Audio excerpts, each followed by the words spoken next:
Assalamualaikum warahmatullahi wabarakatuh. Jumpa lagi dengan kami Majelis Dzikir Tarekat Naqsabandiyah Kholidiyah Wilayah Lampung. Alhamdulillah wa syukurillah wa nikmatillah, la haula wa la quwata illa billah. Salam sejahtera untuk semuanya. Salam rahayu. Om Swastiastu, Namo Buddhaya, Salam, salam kebajikan. Pada kesempatan ini saya ingin menceritakan tentang kisah saya sendiri, bukan kisah orang lain.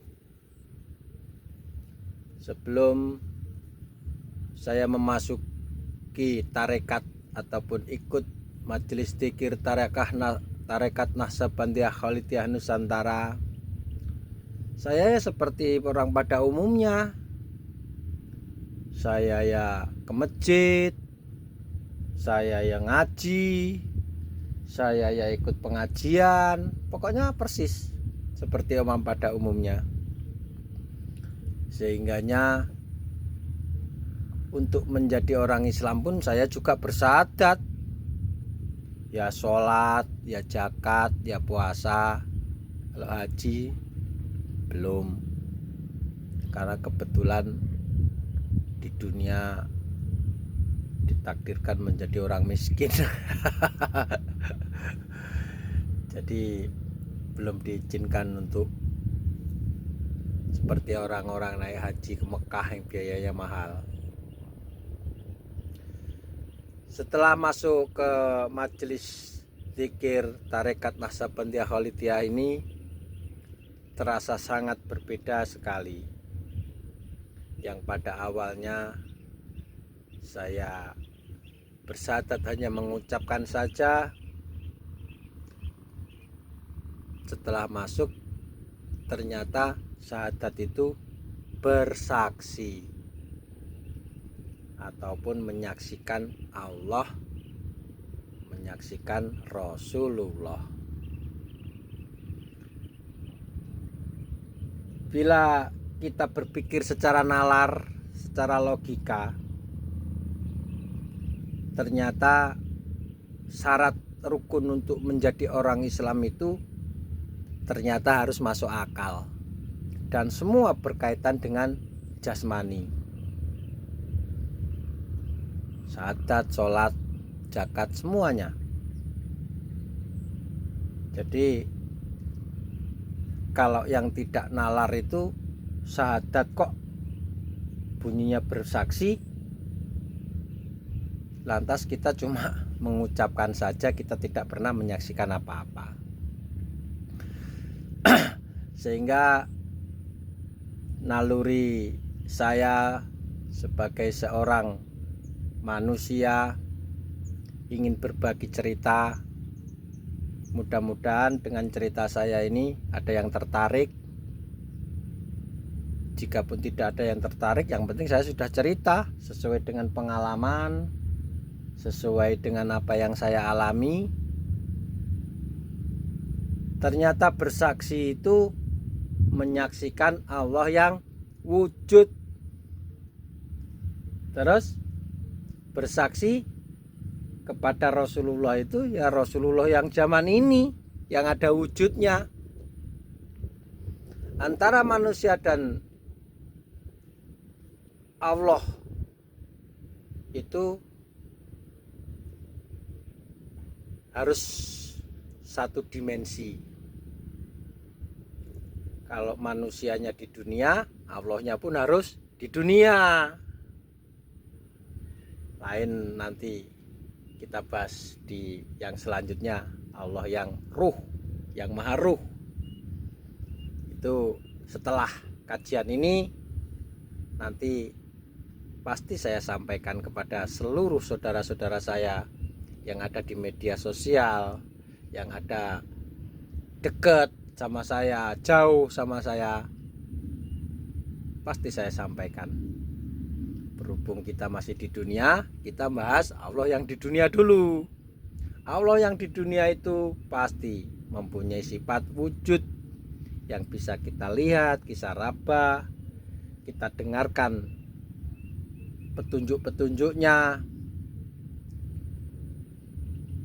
Jadi yang dimaksud wujud itu ya wujudnya saja. Karena di dunia kita harus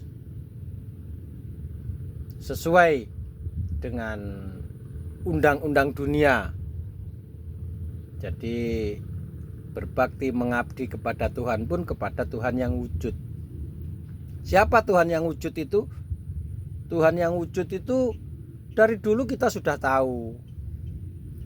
Ada kisah, ada nabi, ada ulama-ulama, ada wali. Itulah wujudnya Allah.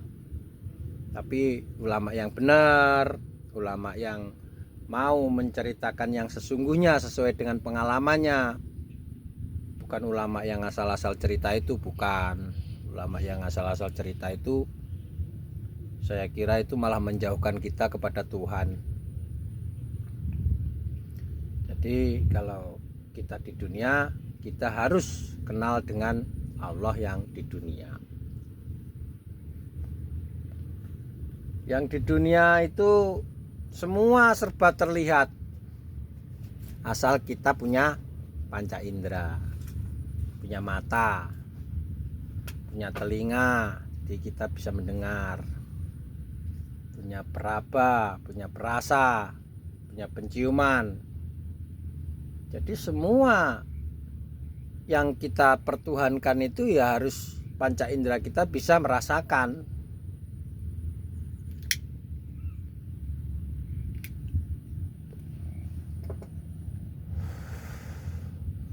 Jadi untuk pengalaman saya di sini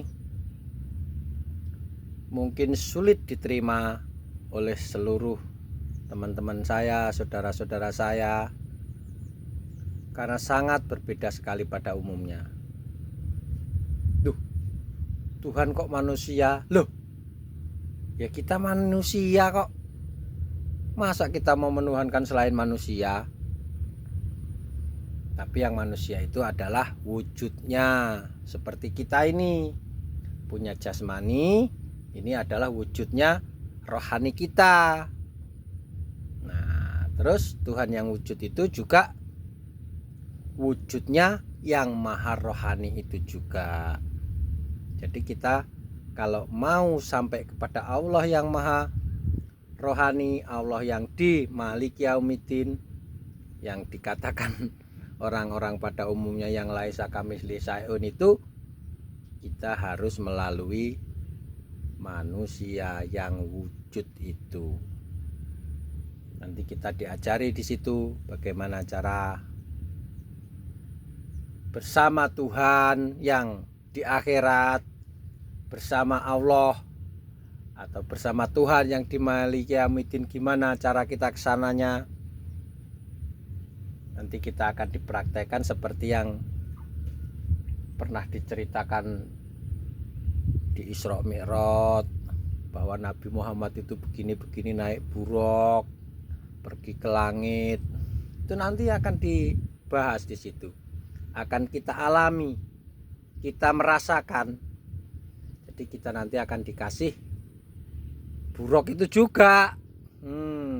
Jadi Tuhan Allah yang di dunia itu nanti akan memberi sarana bagaimana cara kita memasuki yang disebut langit itu.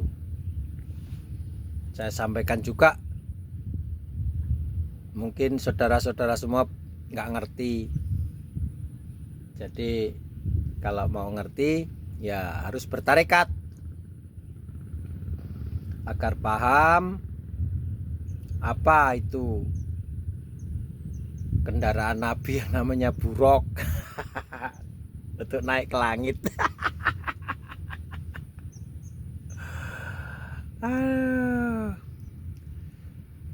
Jadi kembali lagi saya lanjutkan cerita atau kisah saya.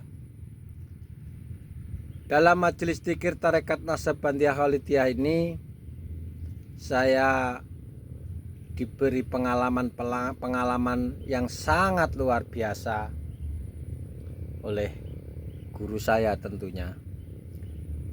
Dan pengalamannya itu yang jelas pengalaman jasmani dan pengalaman rohani. Karena inti di majelis dzikir itu adalah ilmu rohani. Tapi karena kita masih di dunia, ya jasmani kita ikut.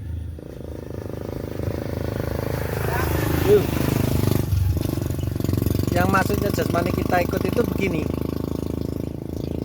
Kita diajari berzikir, bermunajat kepada Allah yang laisa kamitslihi syai'un, tapi dengan cara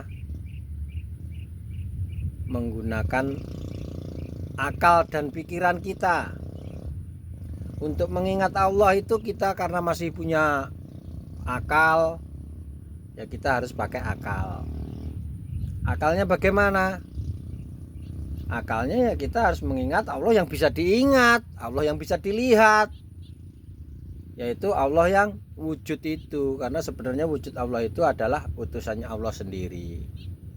Seperti kita melihat matahari itu di sore hari, kita nggak bisa melihat langsung. Itu yang kita lihat itu adalah cahayanya matahari.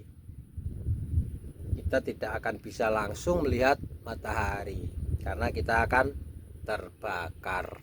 Kalau kita mau ke matahari ya kita harus menjadi sinar dulu. Nah, itu prosesnya panjang. Ceritanya panjang bagaimana kita bisa menjadi sinar matahari itu pun nanti pasti diajarkan oleh guru yang ada di majelis kami. Saya pun demikian.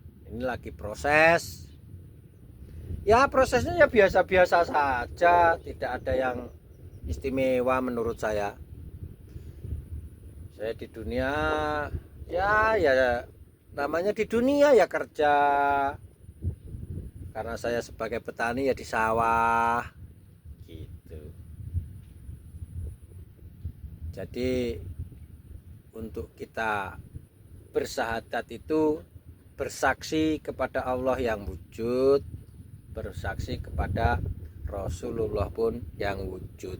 Rasulullah yang wujud pasti Rasulullah yang ada di zaman ini. Dulu namanya Rasulullah, di zaman ini mungkin orang banyak menyebutnya Walia Mursida.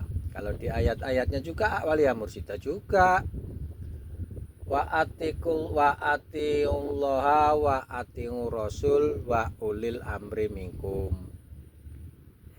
Jadi kita itu bisa menuju Allah itu melalui Rasulullah, dan kita menuju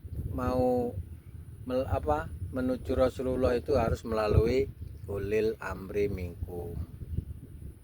Ulil amri minkum itu ya pemimpin di zaman kalian sendiri, pemimpin yang jelas pemimpin secara jasmani dan rohani, bukan pemimpin yang di pemerintahan, bukan, tapi pemimpin kita sebagai seorang Islam, yaitu adalah ulil amri minkum. Jika kalian semua belum ngerti, ya cari ngerti nanti sama saya. Mungkin yang saya sampaikan itu dulu. Lain kali kita sambung lagi. Jangan banyak-banyak, nanti kalau banyak-banyak malah nggak inget. Sekarang aja